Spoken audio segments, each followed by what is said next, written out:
It is 5 o'clock. I'd like to call this meeting to order. This is the May 22nd, 2025 Norfolk Parks Board meeting. I'd like to inform the public about the location of the Open Meetings Act posted in the council chambers and accessible to members of the public. Roll call, please. Rasmussen. Bailey. Truex. Mills. Dover. Gerhart. All right, I'd look for a motion and a second for approval of the full agenda tonight. Motion to approve full agenda. Second. All in favor say aye. Aye. All not in favor, same sign. All right, motion passes.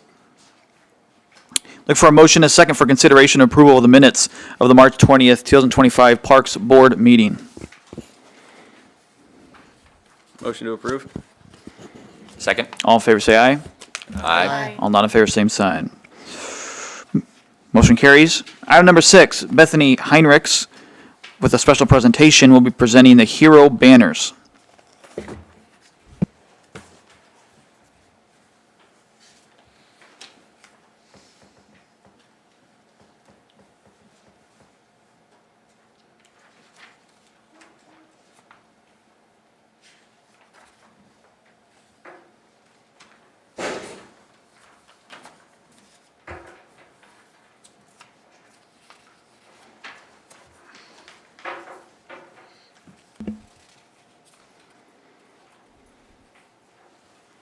All good?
Sorry, I said Brittany. It's Bethany Heinrichs. My apologies.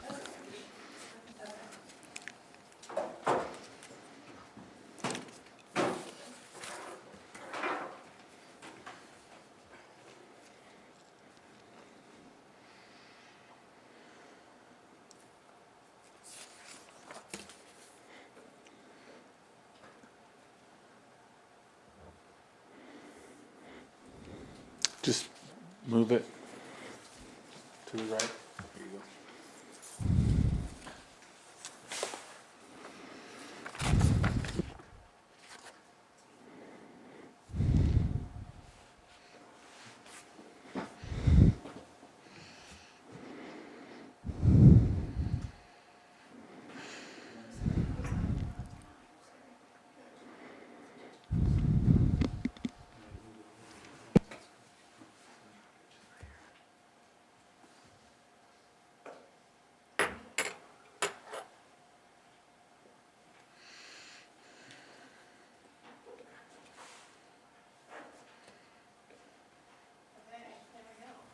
Okay, so I'm just going to present to you guys a little bit about the Hometown Heroes Veteran Banner program that I'm trying to get started here in Norfolk. It's just an opportunity to honor and remember veterans and active military members of Norfolk, Nebraska. We are estimated to have a veteran population here in Norfolk of about 1,183, excuse me. Should be a video here. Let's see. Find this video real quick. It was embedded there.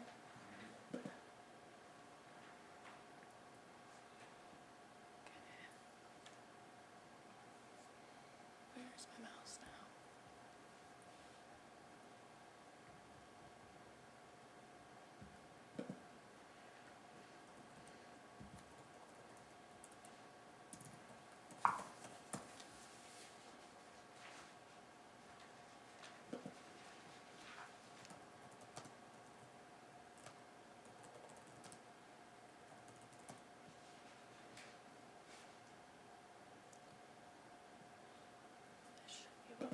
Or this kind of gives a Past and synopsis present of what it members of the is. armed forces, first responders, and their family members by becoming a Hometown Heroes community today. As the originator of the Hometown Heroes banner program, first displayed in Harrisburg, PA 2006, Riley's Outdoor Decor will coach you through every step of the process. We make it easy as 1, 2, 3. Hometown Heroes banner program offers a 3-step program, the knowledge and resources to build awareness for community engagement. Step 1. Engage your community. Get started by speaking with a Hometown Hero specialist today, your personal guide through the recruitment process. Reference our sample promotional materials as ideas for promoting your program in your hometown. Step 2. Design, production, and installation. Choose a banner design from a large library of templates, or work with our in-house graphic designers to create a customized tribute for your hometown hero. We have the experience to handle everything involved with the installation process, including establishing banner locations, bracket and hardware installation, and the banners themselves. Our banners are printed on durable vinyl, using only the best hardware. Cast aluminum brackets and fiberglass arms, reinforced sleeves for ease of installation and longevity. Step 3. Reveal and celebrate. Bring your community together to share in the unveiling of your beautiful new banners. We'll even provide free flags to make your celebration more festive. We make it easy as 1, 2, 3. Engage, design, and reveal. Are you ready to get started? Call and speak with a Hometown Hero specialist today. Or visit us online at hometownheroesbanners.com and fill out our easy-to-use contact form, and one of our Hometown Hero specialists will reach out to you. Okay.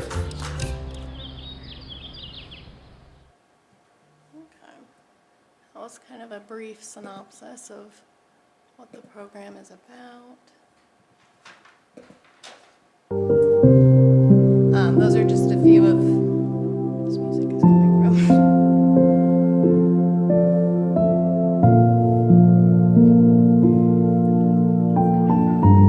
Oh, okay. Oh, relaxing music for dogs. Good.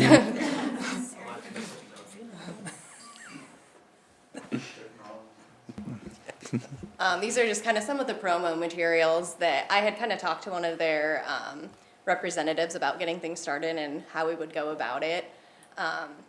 They kind of have these applications that people fill out that would have all the information that's needed. And then, of course, cost is a big thing. Depending on size of the banners, those are the different pricing. In the parentheses are added in with the hardware. I don't know what the city has in regards for hardware for banners, so depending on that. That was kind of my brief synopsis of costs. Of course, the goal would be to fundraise for everything, and then also to have family sponsor members too. In order to get the banners. Is this with like the Veterans Home or I VFW? did talk to someone with the Legion about kind of getting things going. Okay. Anybody have any questions, comments? So these are something that you're wanting to put down Main Street, or I mean, what are we talking about? I guess location I'm open to. We had kind of talked about Main Street, or we talked about Benjamin as well, wherever I guess people think that they would be most visible. I would kind of envision seeing them from Memorial Day to Veterans Day, in between, somewhere like that.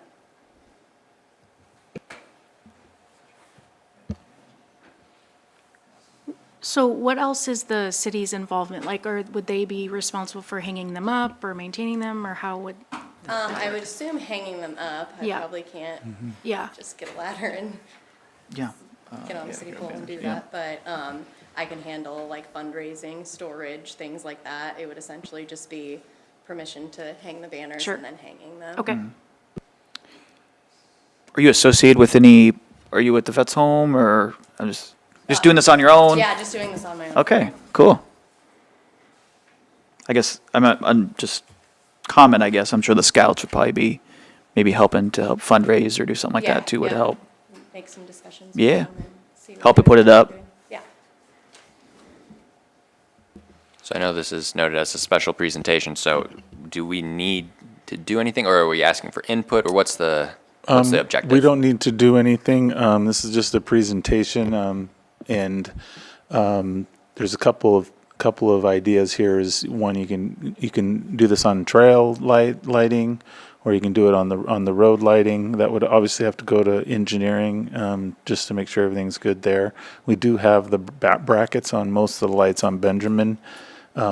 We do need something on them. I mean, it would look nice. If this is something that you would like, we could go back, get a proposal together on where, and maybe talk with and talk it through and just see, if Benjamin's the right way, or downtown. We can talk with the downtown folks if that's something they would even want downtown. So, and kind of look for the best proposal and get engineering involved, and then maybe take it to the proper group depending on its location and get a final approval. I don't know exactly who that would be necessarily. I guess it depends on where. Okay. Yep. So just kind of starting the ball rolling. Yep. Okay. Yep. This is just a presentation to get the ball rolling, and I'd love to hear input, or I guess, or any suggestions that any park board members would. I guess kind of what was brought up already, I would suggest, getting multiple groups involved to try to promote it and fundraise. It'd be nice to see you with a bunch of support behind you as well. Do you have things in mind, like people in mind, or, what's the qualification? And Essentially just a member of the Norfolk community, having been a veteran, would be obviously the qualification beyond the banner. When I talked to the representative, they ran into the issue too of where they would have so many banners that at a certain point they would have to retire them so they could add new veterans, things like that. So that would be the hope one day, but I guess to see how many veterans we could get to start the program and go from there. I think it would be a nice program. We can get funding for it and get people pushing for it. That'd be good.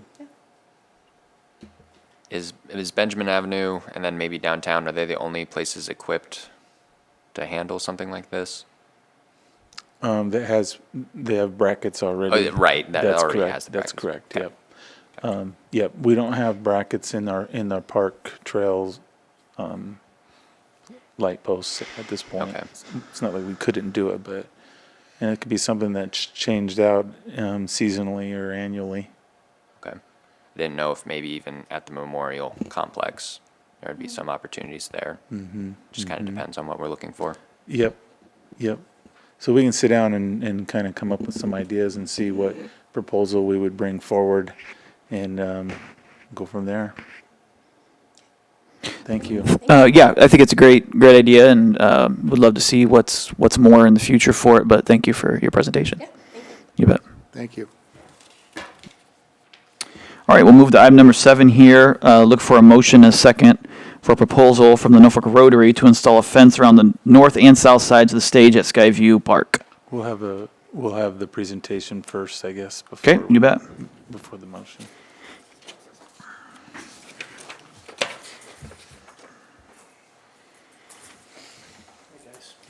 So it looks like there. Troy Wyrick from Norfolk Rotary. Hi, I'm John Schmidt from Norfolk Rotary.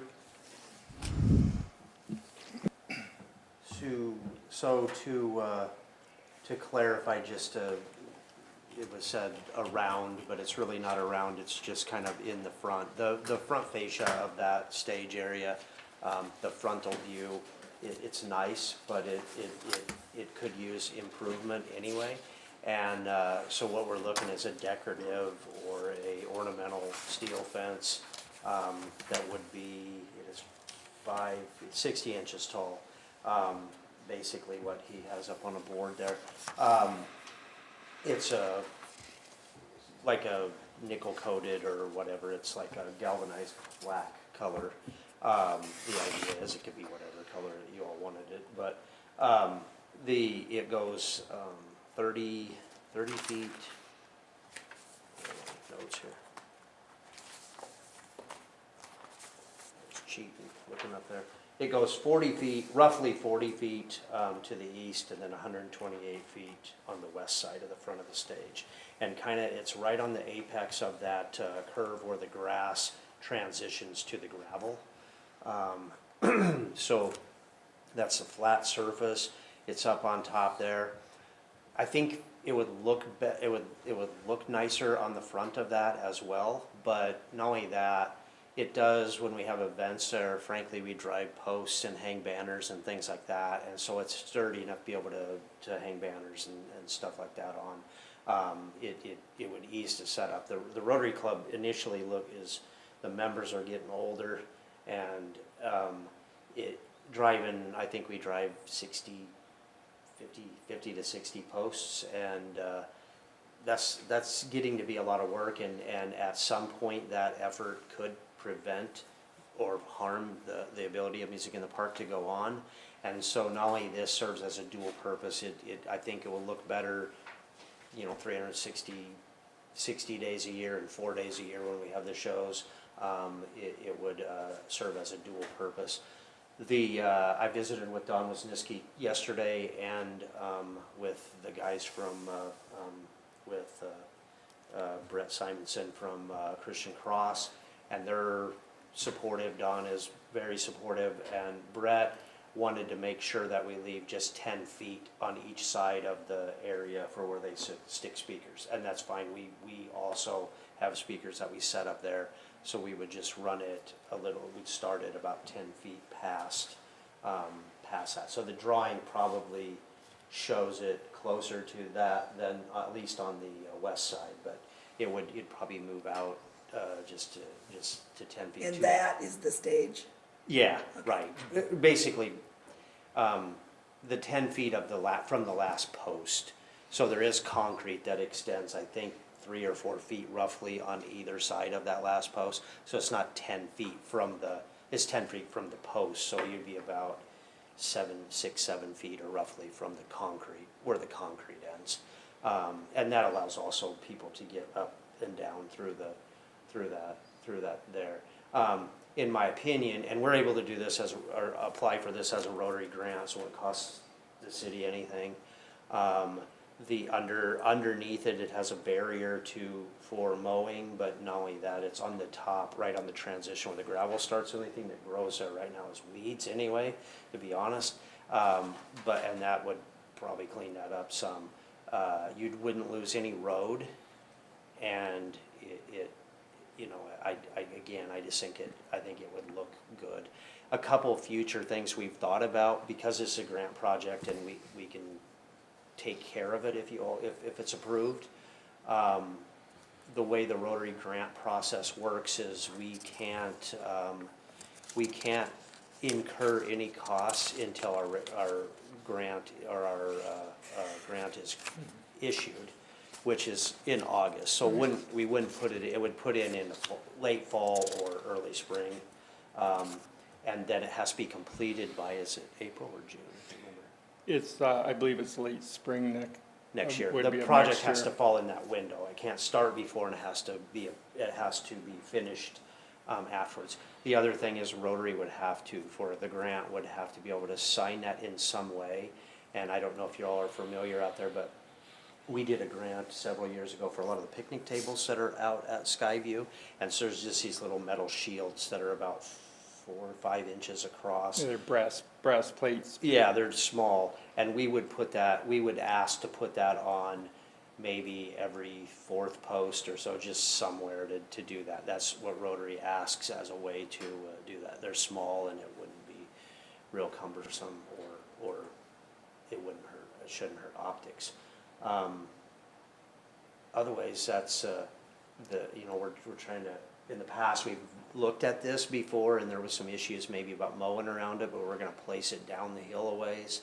The way this is set now with that weed mat really shouldn't affect mowing at all, or actually, honestly, probably just clean up the transition more than it is. But Even without the weed mat, we'd have them set off the ground enough. right, so the But mower could go underneath. The it, weed that's mat all. is something that we'd sure consider And we need the reason we want a 5-foot because of you're downhill but also honestly, so it does serve that dual role to put those banners on as well. So it'd be concreted in, it'd be done the right way.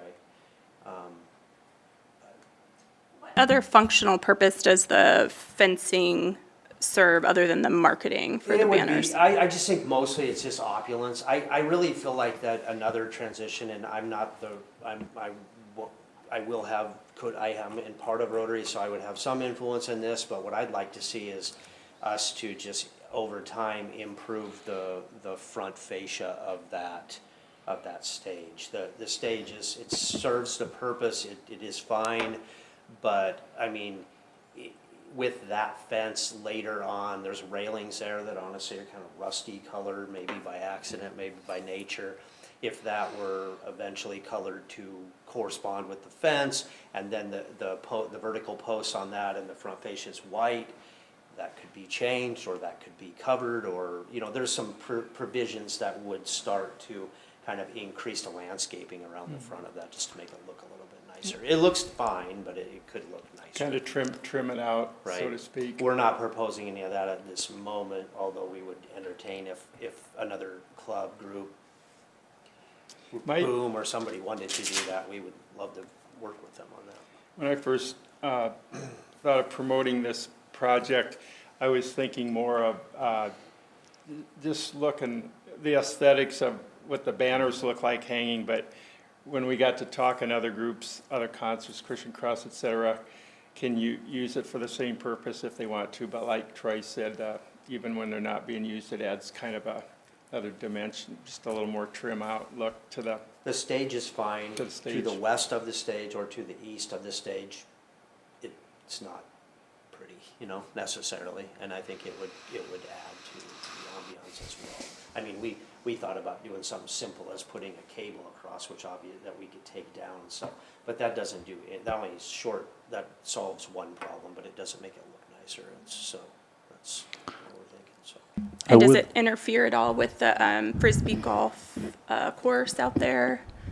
Not that I'm aware of. I don't think that the Frisbee golf goes through there. Ryan, do you know? I don't think. It does. Yeah.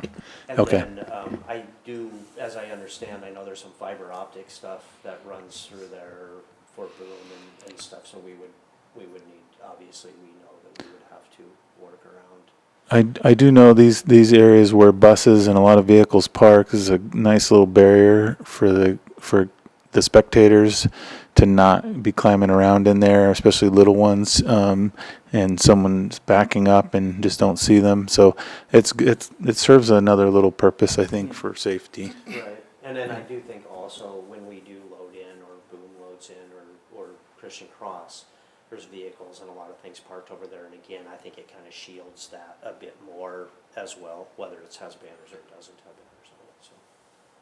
Ryan, do you anticipate any issues with having a fence there? Just be maybe a little more weed eating for our guys, I'm guessing. I don't know. I mean, I don't foresee anything that's gonna be too big of a change for us. And again, if we can do something in the design to help alleviate that, we did want it to be high enough where you could get mowers under it if you needed to, and We'd probably be better off just trying to leave it low enough that we can put a weed eater under it. Okay. As long as it's not right on the ground, we got a weed eater up against it, would be Sure. fine with us. right. It's more just right on the edge of the gravel, so. Yeah, right now we spray the gravel, so it wouldn't be much different. Yeah, but if we need to slide it around to help or whatever, we're good with that. We work with things. So. Yeah, no problem. Okay. Any other questions? Comments from the board? Any questions? All right, thank you, gentlemen. Thank you. We would be seeking a motion to. Yeah, you approve bet. I'll this. reread it here real quick. Item number 7 is looking for a motion, a second for proposal from the Norfolk Rotary to install a fence around the north and south sides of the stage at Skyview Park. Motion to approve? Second. All in favor, say aye. Aye. All not in favor, same sign. Motion carries. Thank you. Item number 8, it says, staff respectfully requests the Park and Recreation Board approval to proceed with installation and completion of the donor wall at Johnson's Park. Do we have a presentation on that too? Yeah, well, let me pull it up here for you.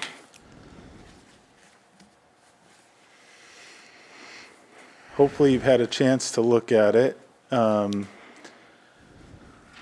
This is the donor wall. It matches our benches that we have out there.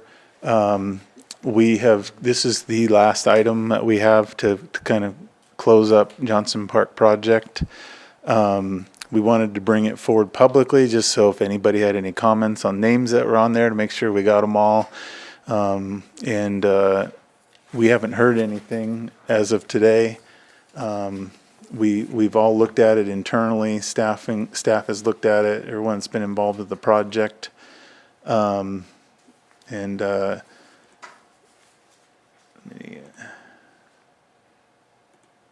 show you kind of where this would be going. There's also some, we have all the different names and different, on each different level, I guess, based on how much was donated. The sign is right here if anybody wants to touch it and see it. We've got it here.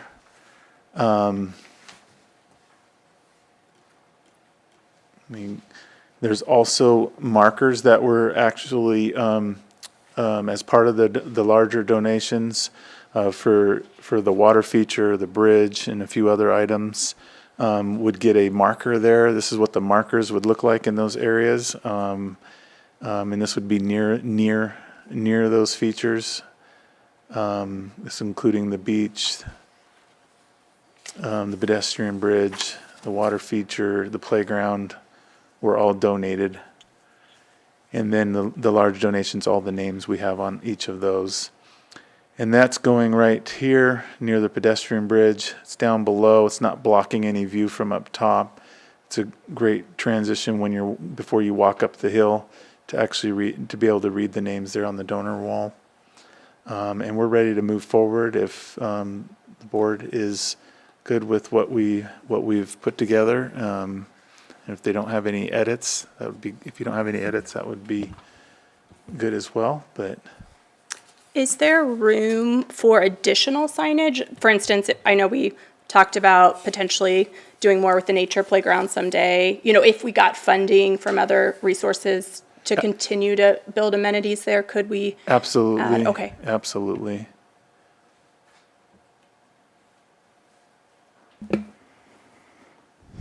Anybody else?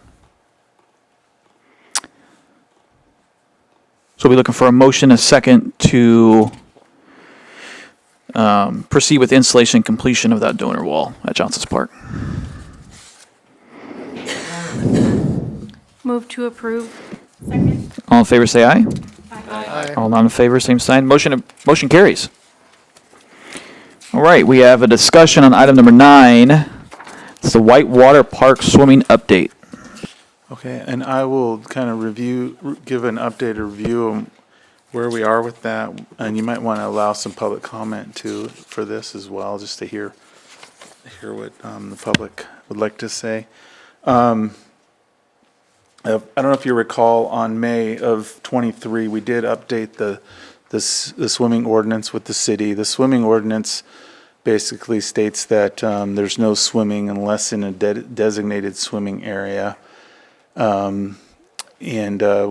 During that time, we did update the Whitewater Park as a park and a few other items in those updates. And we did have some of these discussions back then. That's been the in city code since I don't know if it was the 70s or 80s when that was changed. In that all water bodies and within the city, there's no swimming permitted. It does say we can put up signs and create a swimming area. But once you do that, it's just like Aquaventure. It's state regulated, has to meet certain guidelines and certain standards, and certain safety standards that we have to meet. And we have not done that yet. It's something the one item that we've talked about is maybe a beach at Skyview. That was part of some discussions. We're still looking into that. and considering what options might be available. And once you do that, you have to meet certain water quality standards, certain safety standards, it all comes into play at that point. What we have going on in the river is, again, we haven't designated as a swimming area, so we have to we're posting as such because of some safety issues with the watercraft going through and individuals getting hurt. There's really nothing we can do right now. It takes time if we want to designate an area as swimming, but we have to jump through a lot of hoops to do that. So that's where we're at. I don't know if you have any questions or if you want to hear comments right now, but Board have any comments or questions? I guess one question would be regarding the purpose of the beach area. I think some people think that implies swimming. Was that more intended for just a takeout area to be able to do the rapids, go back up and do them again?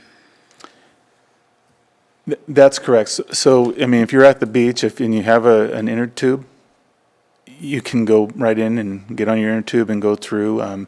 Boating is different than swimming, or if you're on a vessel, it's different than swimming.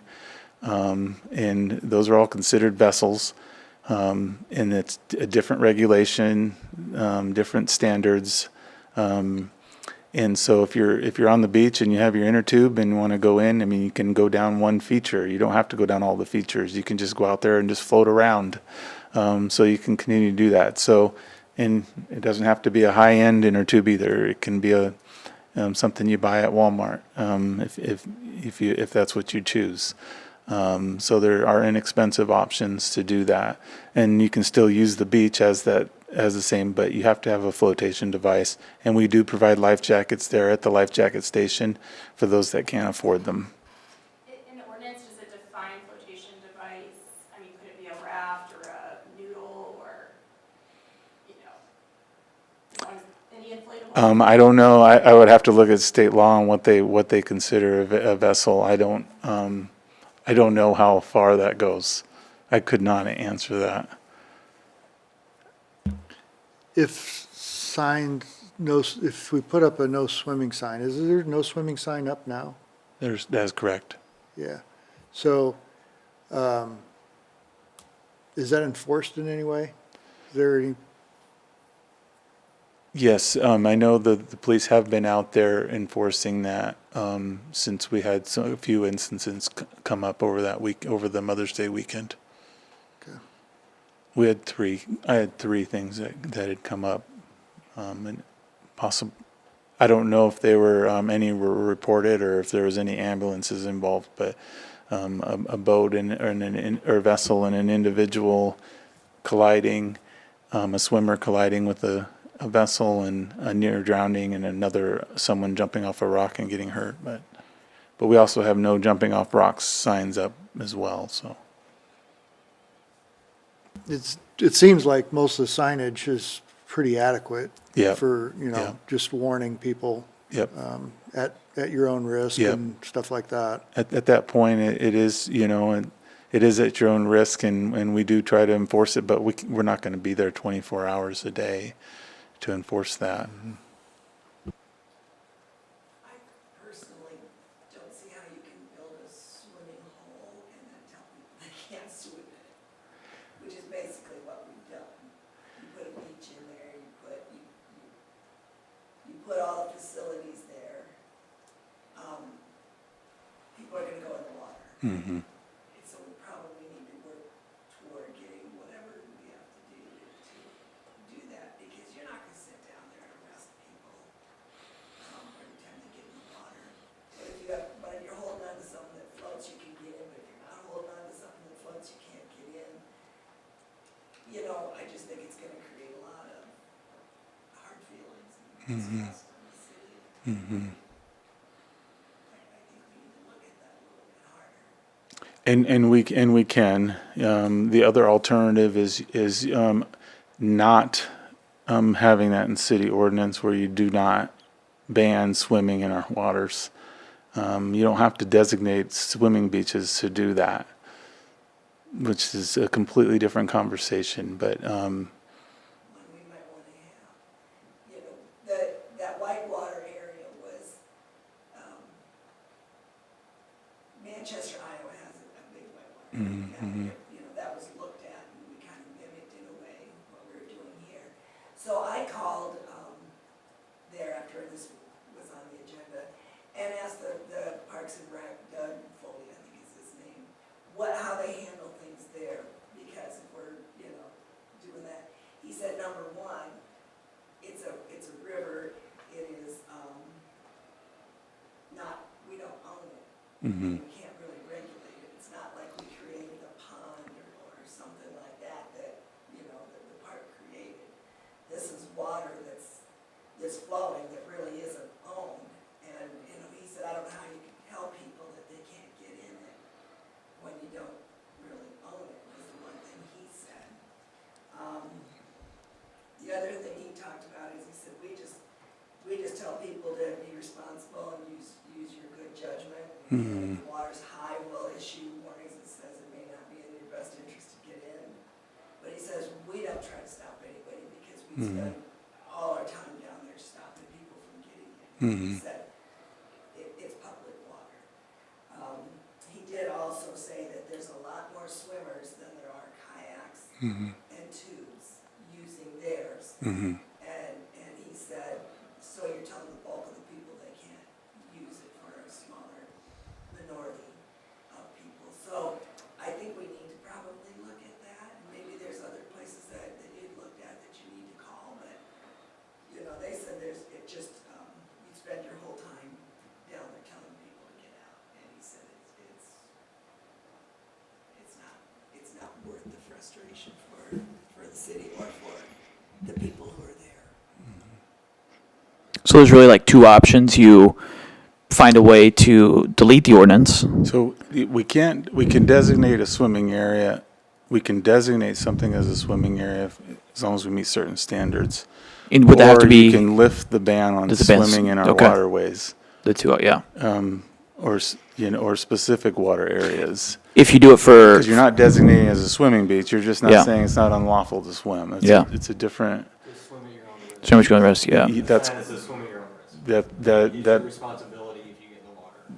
that is correct, yeah. But, I mean, Nate and I have talked about this too. I mean, there are different water quality standards for swimming. And I don't know if we would pass it. The E. coli levels are really high.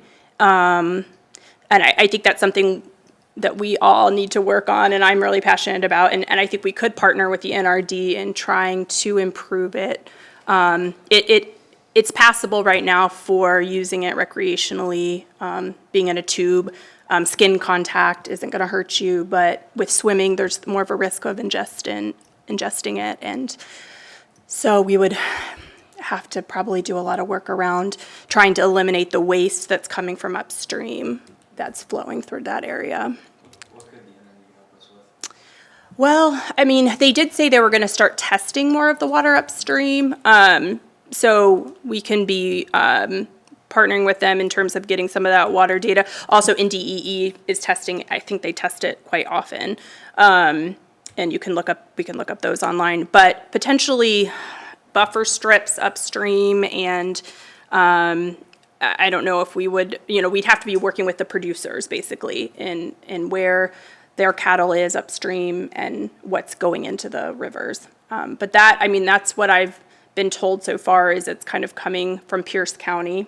Some of the animal producers up there, the levels are very high. And then it's getting diluted as it goes down. But still, what I read a few months ago, I don't think it was passable for swimming. But I don't know, Nate, have you looked at the data recently? No, we have not. Okay. We have not gone down that path of designating a swimming beach. Or a swimming area. We just haven't done anything with that. It wasn't intended to be designed for swimming. Obviously, people are using it for that, probably more than we would have known or thought. It'd be hard. It's pretty narrow in there. you've got a lot of kids on that, on those features, and a lot of boats that are going to start coming in this, as it gets warmer. You're going to have a conflict with watercraft and swimmers, even if you did designate it. But just to allow people to be in the water swimming and wading, you would have to change the city ordinance. I mean, Yeah. that would have to be done. The other thing, like, since there's 3 levels to the river, you know, if it's at the most intense level, as far as the water pressure, would that impact swimming? For what now? You know, our river, can't we change the level of intensity? Isn't there 3? That doesn't impact it. What's that? That wouldn't impact it. That wouldn't no, impact the no, swimming at all? no, Okay. no. Okay. Another thing I've seen, it made me think of it when you were talking about what other cities have done. I've been in one where they kind of had a sign that diverted. If you were in kayaks, you went this way. If you were in tubes, you go this way. I don't know if we eventually do have it as a swimming area, if we could somehow divert some of the river traffic. It's not that big of a river. I don't I think know, you can do it's that. true. I don't know Yeah. where it would divert without creating Or an like- stream. I just meant like keep to this side. I mean, because some of the issues were collisions this weekend. Well, I think you would have to say who's got priority, you know, when everybody's in there, you know, it's like the kayaks and the tubes obviously would have priority. I believe there's a sign that does say that. Yeah, everything's signed.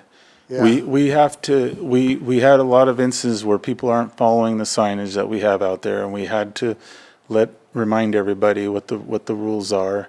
I think in time, we'll see how, see that people follow those rules, and it's a little bit safer.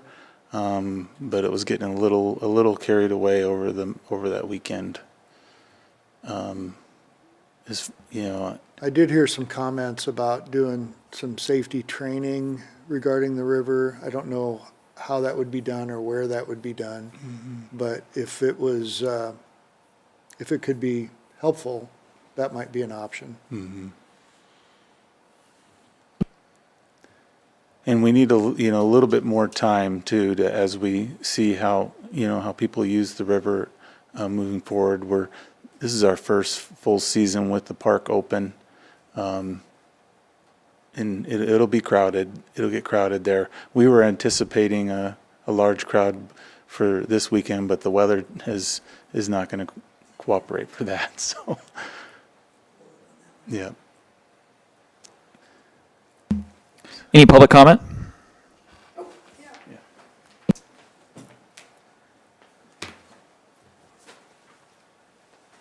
Mark Hall from the city of Norfolk.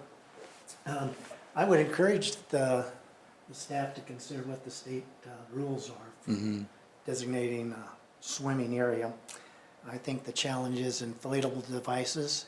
If I carry an inner tube down there and take it to the edge and now I'm in the water, do I have to be on the inner tube? Do I have to have it within 10 feet of reach or whatever? So I think that's going to be a challenge in the future. I would suggest, even though you have watercraft and canoes and things like that, I think it would be helpful to understand and be able to let the public know what the water quality is. So in most recreational areas, like the NRDs, if they're responsible for a recreational area, they're sampling the water quality on a weekly basis, and that gets reported to the state, which is then reported on a website so everybody knows what the quality of the water is. I agree that it would be very tough to change the producer habits upstream. Most of those banks along the North Fork going north are pastures, and so most of those pastures have livestock on them. And in the summer, typically that livestock is in the water, so you have a challenge where there's going to be E. coli being produced and generated in the water. So yes, a lot of that gets diluted, but there is probably, I don't know what the levels might be. I know the NRD had been testing last fall, and they haven't disclosed that information to me. I don't think they want the public to know what it is, but I suspect it's probably higher than standard, so, but that's all I have, thanks. Thanks, Mark. I put in for a link on here on our North Fork Whitewater Park page on the water quality. The state does monitor that, and they do post that information, and the public is welcome to view it, and we will have that on this website. I'll make sure we get that on there. I don't see it on there right now, but that information is available for the public. Anybody else? Okay. All right, we'll move to other business, Parks and Recreation Supervisor reports. Mr. Bede.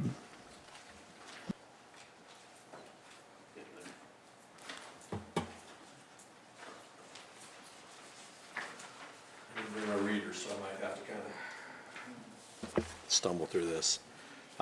This is basically for April and May, since we didn't have a meeting last month. We got the Staub Memorial Bench at Johnson Park put in, that Kohler Memorial Bench up by the stage at Skyview with the plaque and the table, we got that finished up. We're going back quite a ways now. Arbor Day, we had a couple presentations, one at Bel Air and one at Nucor. Been working out of Taha, getting rid of some old septic tanks. Completed the staff portion of the break room at Aquaventure, that's all done now. Complete floors, came in and kind of patched some spots where we removed some walls. We'll probably have to go back in the fall, I'm guessing, and maybe redo the whole floor in there, because we went back with the same color that was original, but it has since discolored so bad that it doesn't match, but it's at least safe. Prepped and filled pools at Aquaventure, we have been working all week, 2 or 3 of us, to try and get everything done outside. We're ready to roll now. Water's good, water's warm, so I don't know what the weekend's gonna do down there, but we got a new big mower for Skyview. Been opening up everything, restrooms, sprinkler systems for the spring. We got most of that all done. We had a few issues with valves, and obviously like we do every year. Have one guy pretty much been working on sprinkler systems for the past 3 weeks, so just trying to get, we got all of Benjamin now. We've got Johnson Park. We just got a lot more sprinklers than what we did have. Put the basketball hoops in at Johnson Park, got that done. Obviously mowing and doing all that. Continue working at at Liberty Bell Park. The restrooms open now. The shade structure, I believe, is going to start next week. We've got another playground to put in to the east of the existing one. I'm going to try and get that done before the sprinklers are, he's ready to go anytime with the sprinklers. But I would like to have all of the construction done before we put sprinklers in, because you always end up running into those lines and having to move heads, and if we get everything done first. So I'm planning on getting the playground started probably either next week or the week after. At least getting the border in so he knows where to set his heads. Future projects, Nord Park, we're going to try and put sprinklers in. I don't know, I'm guessing maybe next year. I just kind of bid it out the other day. I haven't even got the bid back yet, so. Remove the outgoing statues at Johnson Park out of that Nucor project, and then we put the new ones in here last week. We'd had them removed for like a month because we were waiting for one of the schools to finish theirs. They needed to take it back and do some work to it to make it safer. I guess it had some sharp edges or something, so we finally got that back last week, and we got those all mounted down. And we've been working with Tracy over at the, what am I looking for, Nate? Tracy with the, there you go. About getting these statues changed out downtown. So I think we've got all those done now too. Just removed another statue, had it repaired. Been doing a lot of hiring, interviewing. That's all done for this season now, as far as I know. Arbor's been working on the 275 project. Bryce has been working pretty much nonstop for about 6 weeks on getting ready for I think he's got 90 some trees marked out to plant here next week. Yep, 92 trees. You'll see pink stakes from Victory Road all the way to 11th Street. Those are going to be planted in June 9th, the week of June 9th. And that's the first phase of our three-phase project from all the way to 34th Street. So, so that's going on. And Bryce is also kind of working with the flowers too. I kind of just kind of an extension of his job. I've given him the help, and he's got a couple of our seasonals. They're working on flower beds, getting all that done, getting the grasses cleaned up for the season. He bought a new tree, or we got a new tree spade. He's been working with that. So I've been planting quite a few trees already too over in Johnson Park and around the town. Planted flower beds, installed fountains at Tahazuka Park. That's something we do every year. The campground we just changed over to all online. So if anybody asks, I don't know. We'll see if we have issues or not. It's just been it's a real headache to try and do one or the other, or try to do both instead of having to do one or the other. Just because people come in and think they have it reserved and find out somebody's on their site. So hopefully this will take care of all that. We did get the splash feature opened up at Johnson Park, and Barry did get the one at Embrace Park opened up, I believe, today. So they'll be ready for the weekend. Obviously, I don't foresee a whole lot of people being on them this weekend, but who knows. Put a new light in over at the nature playground. City electricians wired that all in for us. And other than that, some of our in progress stuff, we are, like I said, we'll be putting the new playground in at Liberty Bell Park. Hopefully week after next I will start on that. I don't want to be in the way of the guys working on the shade structure though, so I don't want to have too much going on. It's kind of a tight area anyway. I'm working with the installation of the shelter at Liberty Bell Park. That, like I said, that starts next week. Working with the contractor on sprinkler repairs at Liberty Bell Park. Like I said, he will start that afterwards.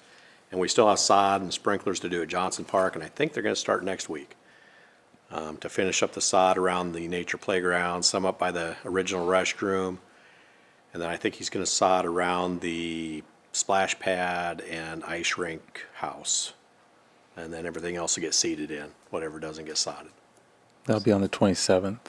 What's that? 27th, they'll be doing that. So next week. I think that's about it. There's just a lot of stuff going on right now, so.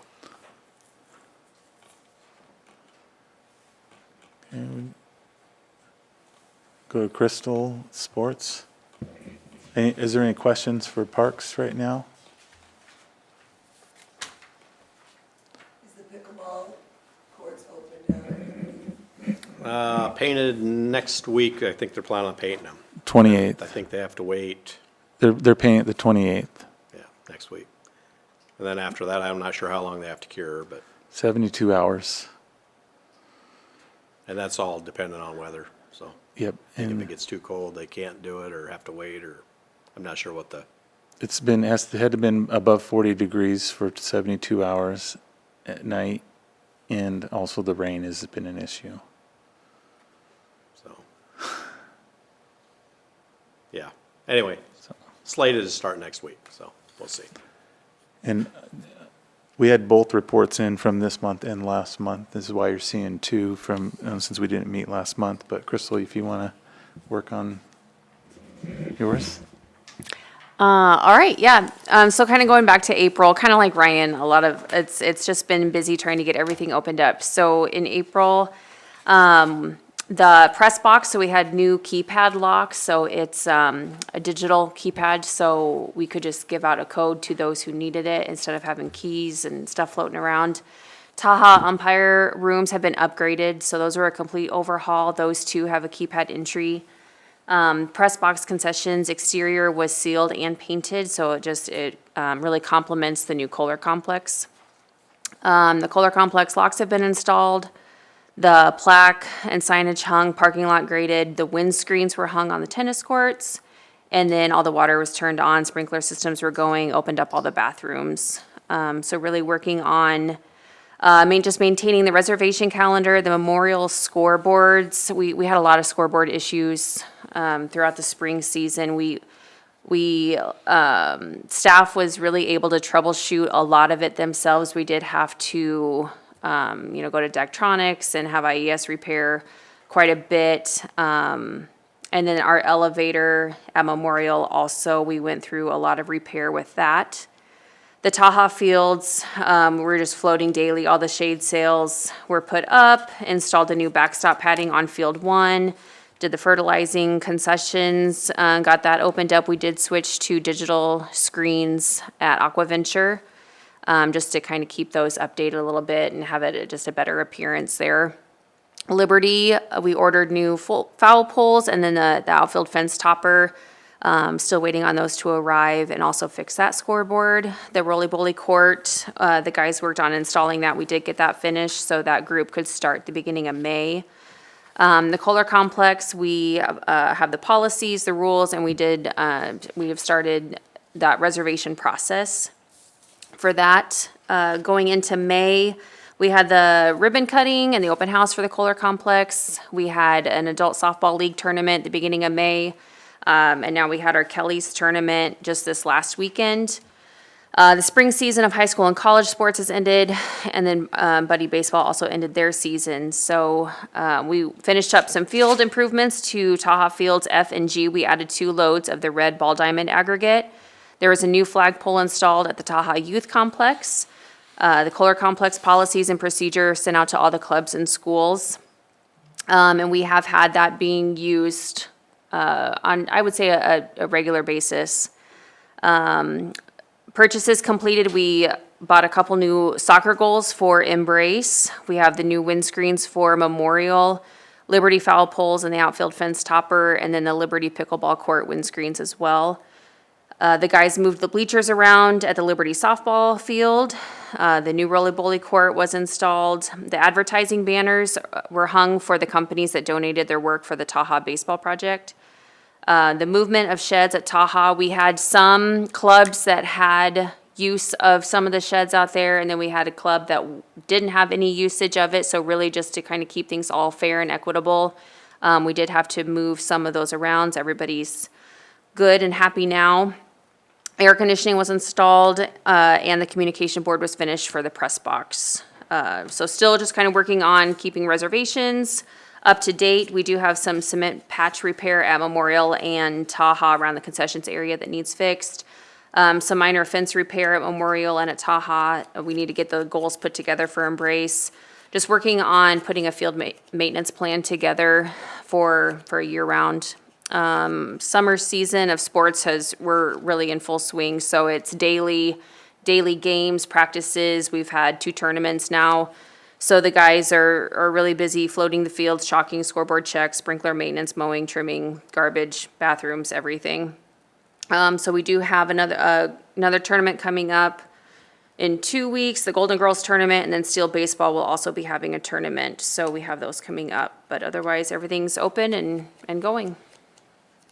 I was going to ask about the windscreens at Memorial, so thank you for noticing we have though. them in. We struggled to get through this year. We actually had ordered them. It just took quite a bit to get them here. So unfortunately, it was after the season was completed, but yep, those will be put in. Yep. Any more questions for sports? Just a comment, there was positive comments on the Kohler Complex at the Kelly's tournament, so that was nice to hear. Yeah, it is. And it was great. Kelly's had the largest softball tournament they've ever had, over 49 teams. So there was a lot of people around the complex that weekend. Yep. And that shows the need for the 3 new fields that we're putting in across the way. So if you have a big tournament like that, you have enough fields for them it really is a draw for tournaments and a draw for more teams to come in those tournaments. Yeah, they had him coming from South Dakota, Iowa, I think Kansas. They really had kind of a wide range. And the guy said that the people really know this weekend of May, we're going to Norfolk. So it's kind of a set thing that teams have come to know like year after year. So they do a great job running it, and so our fields get attention.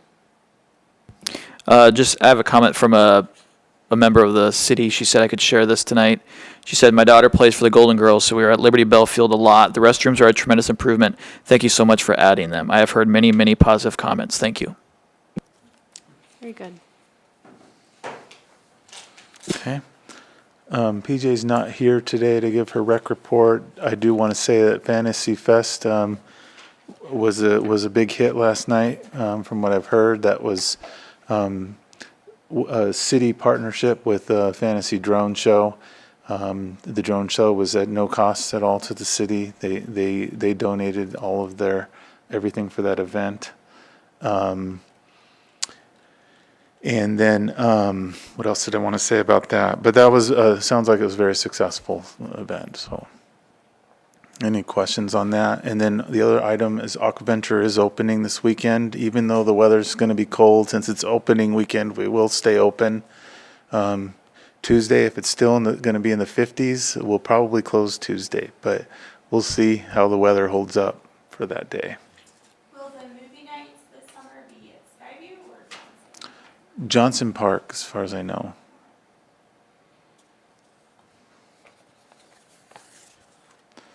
And then department report. I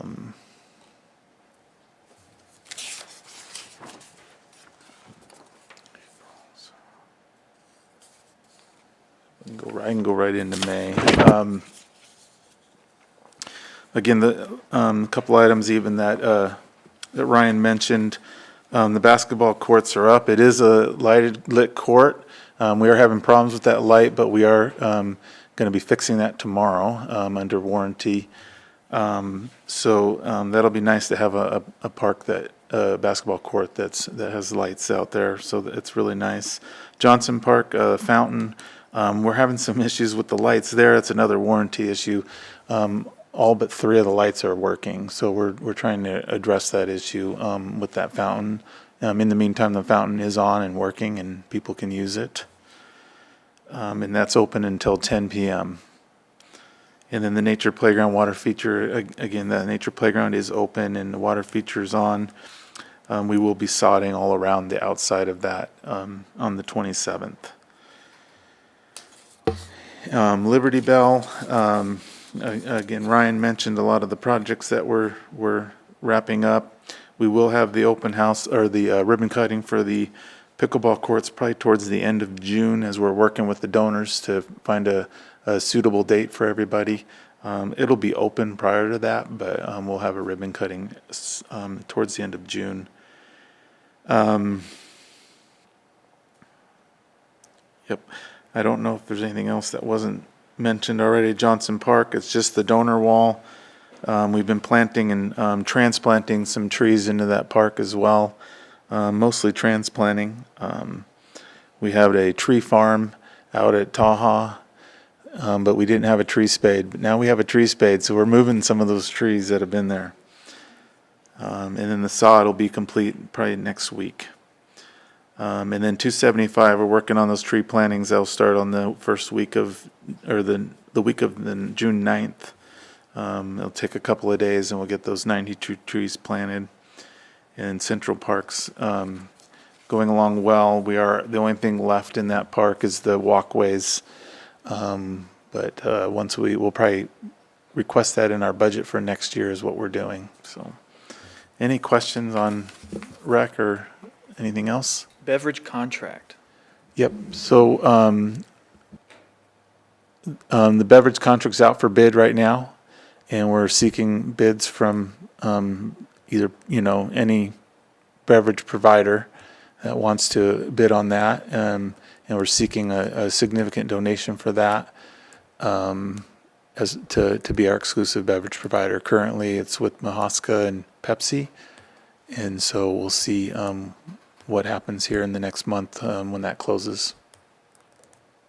Will there be concession stand at Johnson Park this summer where we had it with the state over the winter? Yep, we're going to test that out on Saturdays. We do have that in our brochure on the dates and times.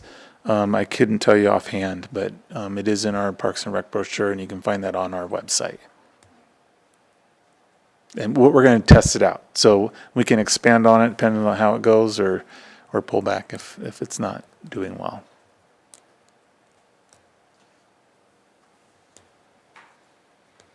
Anybody else?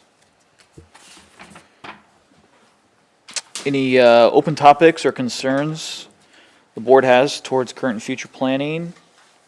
Any public comment?